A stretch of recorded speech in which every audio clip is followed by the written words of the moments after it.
Welcome to Dream Out Loud with your host, Jimmy Howard, presented by ALEA Radio. Dream Out Loud is your source for information to help you turn your dreams into reality. And now, here's Jimmy.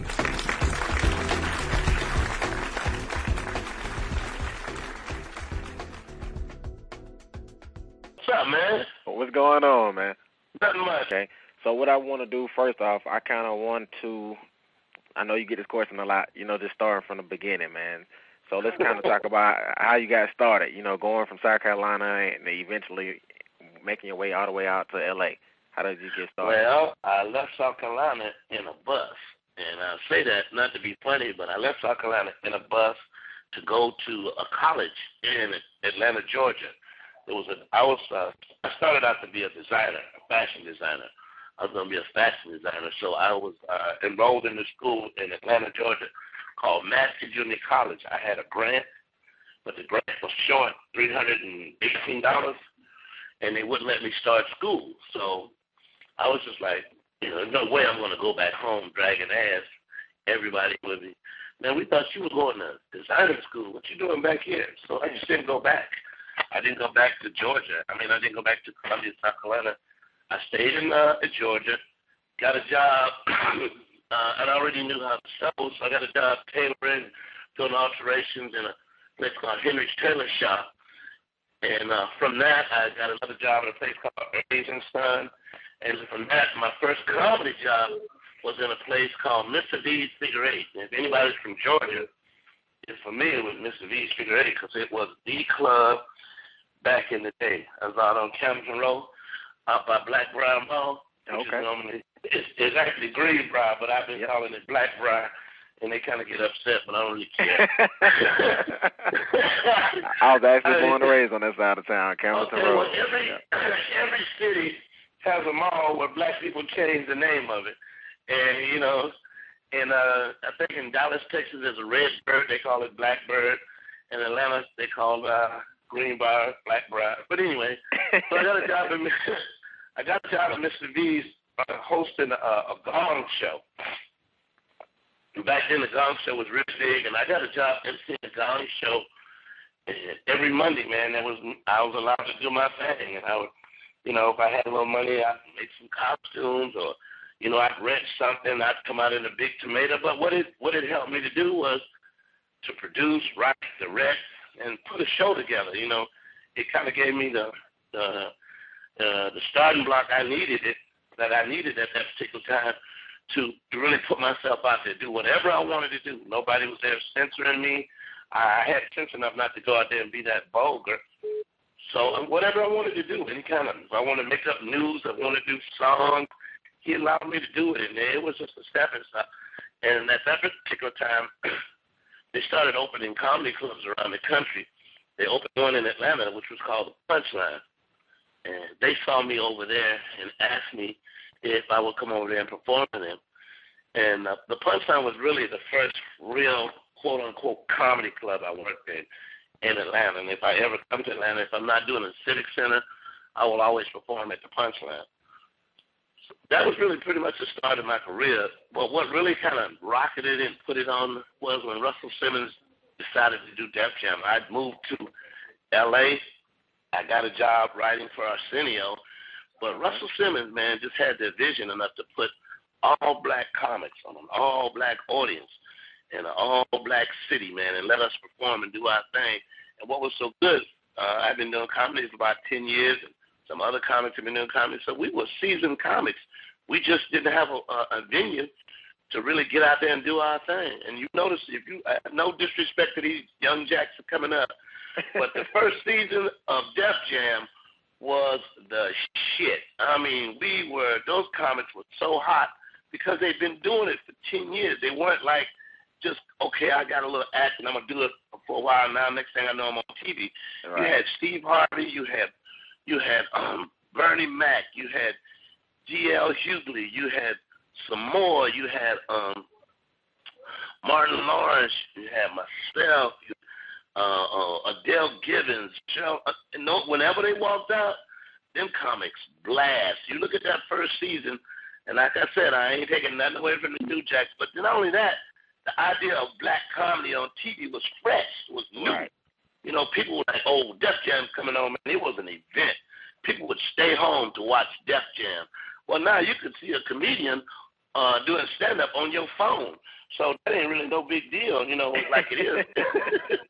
If you got an iPhone, you can dial up. I mean, I got a video on YouTube right now, and I have an iPhone. You can go and see Booty Meat on your phone. You see, you kind of jumped the gun. That's going to be my next question. All right, because that's something. It's just, but that's what technology has done. I mean, the technology that we had was Def Jam and television, so it skyrocketed us into a different avenue. Now you got the videos and you got the internet that skyrockets other comedians. Okay. Now, since you already jumped the gun, my next question I was going to go into was going to talk about one of your most recent murdering of the hits, the thing that you do where you spoof the videos. And I know, like you just said, Booty Meat, where you spoofed Erykah Badu's video, Window Seat. I want you to kind of talk to me a little bit about that. What was your inspiration behind doing that? One of these things I always think of about when I think of an idea, and Tom Joyner, who I owe a lot of my success to, being on that show is just like the greatest thing ever. You know, it's introduced me to 8 million people every day. So one of the things that always happens to me when I think of an idea, I always have the sense enough to know that if I'm thinking of it, somebody else is thinking of it too. So you want to try to get your idea out there first. Erykah Badu took the initiative to go out there and walk down that street naked, and she took her clothes off. I'm like, well, it's already set. All you got to do is spoof that, and it'll work. Now, can I get it out first, right? I'd already heard that Wanda Sykes spoofed it, right? She didn't go all the way with it. So I said, well, what did Wanda do? They said, well, she kind of fell down and tripped. I said, okay, that's cool. I'm going to take it to the next level. The next level is to take it like Erykah did it. Take it butt, ass naked. I taped it in Atlanta in low 5 points. I work with this girl named Sylvia Jackson, who I call Straight Lace. She does a lot of videos for me. If you look at YouTube, I probably got 15 or 16 videos on there. And up until this point, man, Never Would Have Paid It was probably the biggest song that we'd ever done. And I shot that with my grandkids and directed it myself. Booty Meat. And trust me, I mean, I have guys who help me write the songs. I never heard of the phrase Booty Meat. So I have a young cat working with me, and he said, we're going to call it Booty Meat. And I'm like, oh, that's great. And I go to the internet, well, Booty Meat been out there for a long time. Soldier Boy. Soldier Boy. Yeah, and it's like this. Tom will say this all the time. It ain't who invents it. It's who makes it famous. That's what I did. I was one of the people who, you know, took the word Booty Meat to another avenue. I mean, the young kids have been saying Booty Meat all the time. Now, Tom Joyner's audience never heard of the phrase Booty Meat, but you see a damn near 60-year-old man butt naked walking down the street going, watch out there now. Well, I surrounded myself with people who are smart, people like Reggie and Ralph who does the music, Reggie who does the words for me, and they just have been, you know, instrumental in terms of making the songs what they are. But it was just taking a chance. I was just like, man, we got to get this done. We got to get this out here because somebody's going to do this. You know, and the thing that's so funny is Erykah Badu got some serious body. Now, you got a big fat dude with a wide, flat ass, and he walking down the street. That's funny. You know, if somebody like The Rock had done that, it would have been interesting, but it wouldn't have been as funny because I know I got one of them. You know, my girl used to say, Negro, you take your clothes off like you're a bodybuilder. That's what made it funny. That's what made it funny. It's just getting it out there first. And that video has gotten over almost 200,000 hits, man. 200,000 hits. Now, do you know 20 years ago, if you weren't on TV, you couldn't get 200,000 people to see nothing you were doing. Absolutely. That's 20 years ago. That's just 20 years ago. You could not get, if you didn't get on television, if you didn't get on Saturday Night Live, if you didn't get on the Johnny Carson show or Def Jam, you couldn't get 200,000 people to see what you were doing. Well, the next level is the internet. Now, when they hooked internet up with your television, which they're already doing, and they hooked it up to your phone. They already got that. I'm doing this joke on stage about pretty soon they're going to download music in your ass. You're going to bend over, and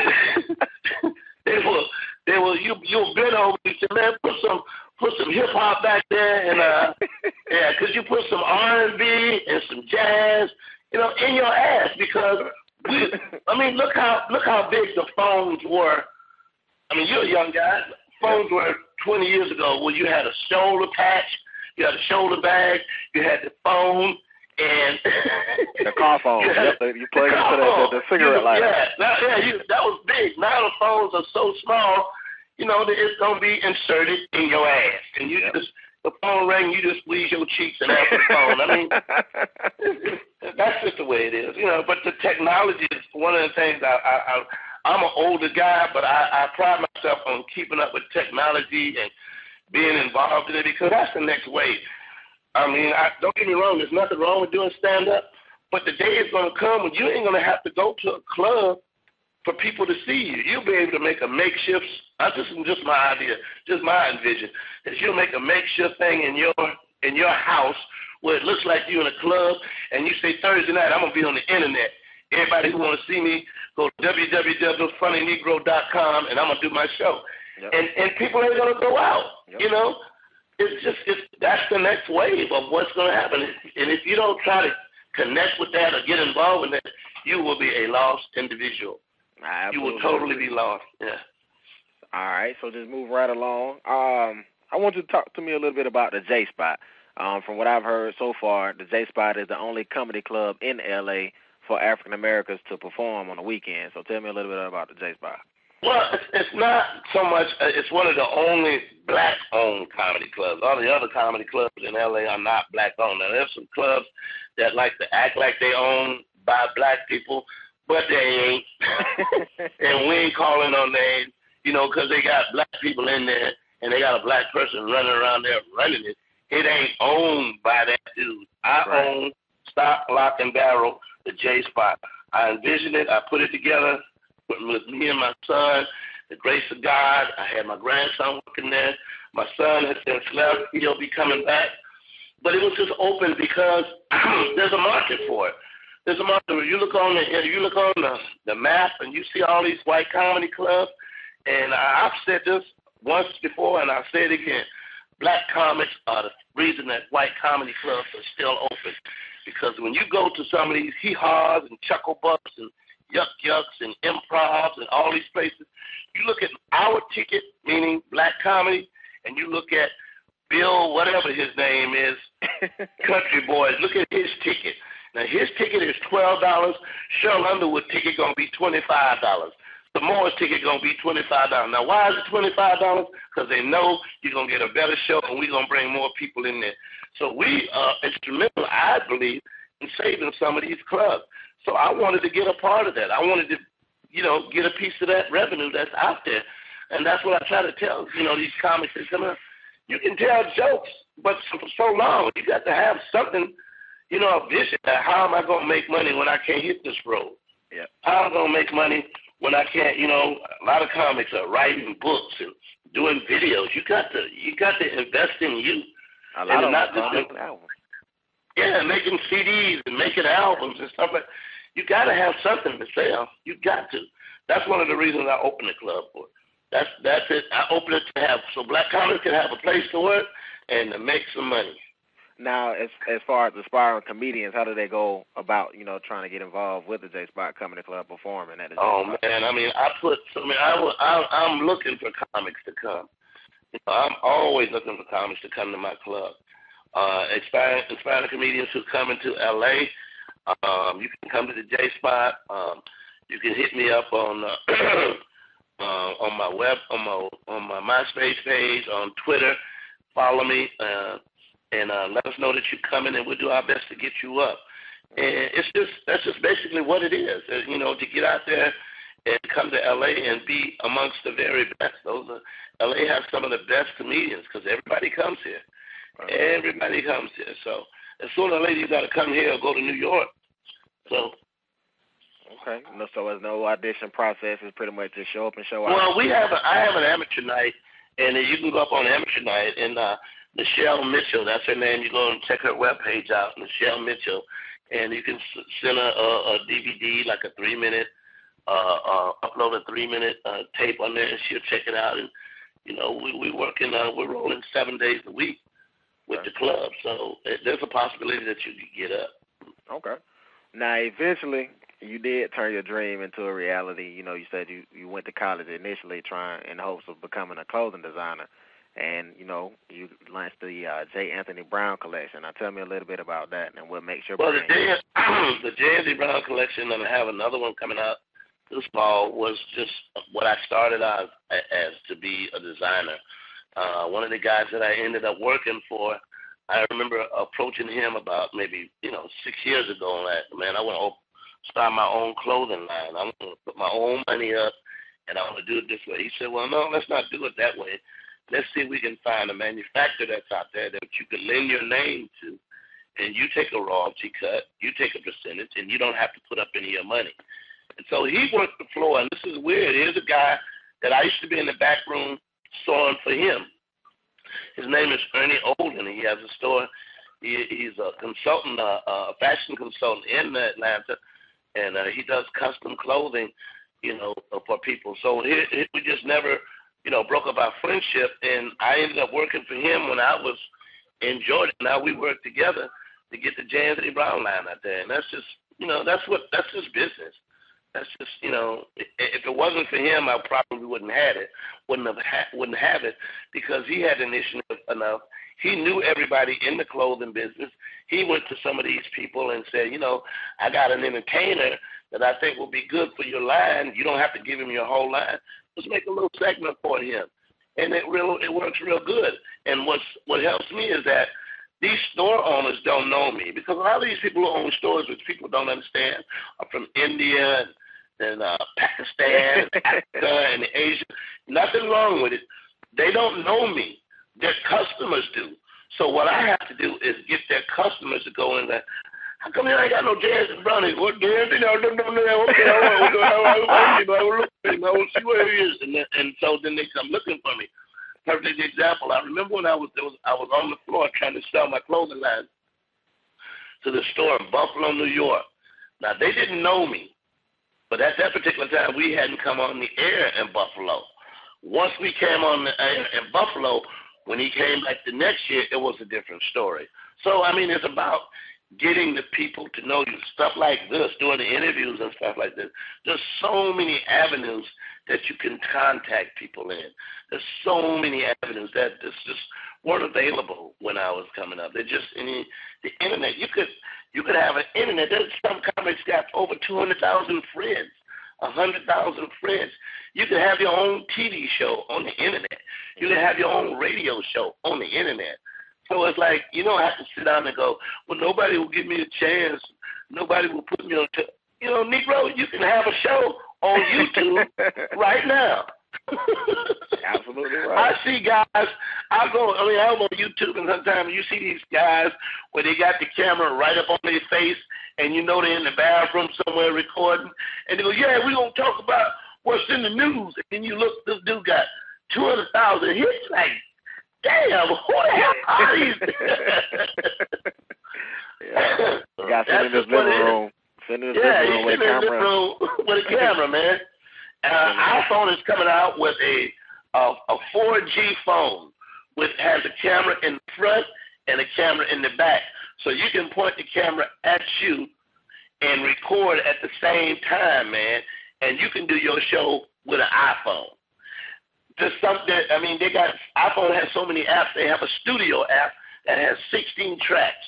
You can pick up beats, you can record, you can make a CD on your iPhone. Wow. So, technology is, that's the next way, that's the next way. So what's the direction for the J.Anthony Brown collection? Is it more so catered toward the youth or the older crowd? No, I'm trying to get, I'm only performing my club once a week. I'm trying to do a show called Live at the J Spot. Live at the J Spot will consist of showing people what it takes to run a comedy club and showcasing comics, the up-and-coming comics, along with skits like Booty Meat and some of the other skits that I've done. You know, I probably have done about 16 or 17 of them. You know, we spook Tiger Woods, we spook everybody. So that's basically what I have in mind for doing for myself. And that's something you can do with the camera and the editor. That's all you need, and you can go up on the internet. Okay. Now, in closing, give me your definition of success. What is the J.Anthony Brown definition of success? But success it doesn't equal to money. Success to me is sustaining the life that you want to live and doing something in that life that you thoroughly love doing. That's a successful person. I have met people who shine shoes, who seem happier than some millionaires I know. I've gone to kitchens and met cooks who seem happier than some millionaires. No, and as far as I'm concerned, if you're going by what I'm gauging, success to me is achieving that term of happiness and doing something that you thoroughly would do for free or for nothing because you like doing it. Teachers don't make that much money. Teachers, some of them don't make any money. They go in their pockets sometimes to buy other kids, you know, barrettes or some little fat Jimmy didn't eat this morning and buy him a sandwich. They do it because they love doing it. And when you find something you truly love doing it, you love doing in life, and you enjoy doing it, to me, that's success. Okay. There's so many people miserable at what they do in life, and to me, that's not a successful person. Okay. Lastly, what advice would you give to anybody up-and-coming, aspiring entertainment professionals, not just comedians, but entertainment professionals, you know, in any area, you know, trying to aspiring athlete. If you want to be an athlete or you want to be, go where the best are doing it. If you want to be a skeezer, if you want to be a gold digger, you got to go hang around people who got money. You can't gold dig with broke people because you ain't gold. If you want to be a successful comedian, you try to put yourself in a position where the best people in the world are doing it. And that could be in your town and familiarize yourself with them. And then after that, you go to the next city and to the next city. You know, what makes you better is being with some of the people who are as good or better than you. You know, runners run against the best, and the cream rises to the top. So you have to put yourself in a position where you're with some of the best comics in the world.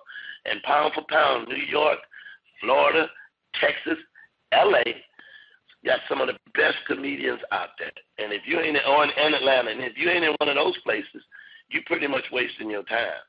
Words of wisdom. Jay, I just want to thank you for taking the time out your busy schedule, you know, to conduct this interview with me. But, you know, before I let you go, you know what? I got to hear you do your tagline. You got to do it for me. Oh, watch out there now. All right, Jay. It's definitely been a pleasure, man. You take care. Thank you, man. Nice talking to you, man. All right, Jay. All right, later.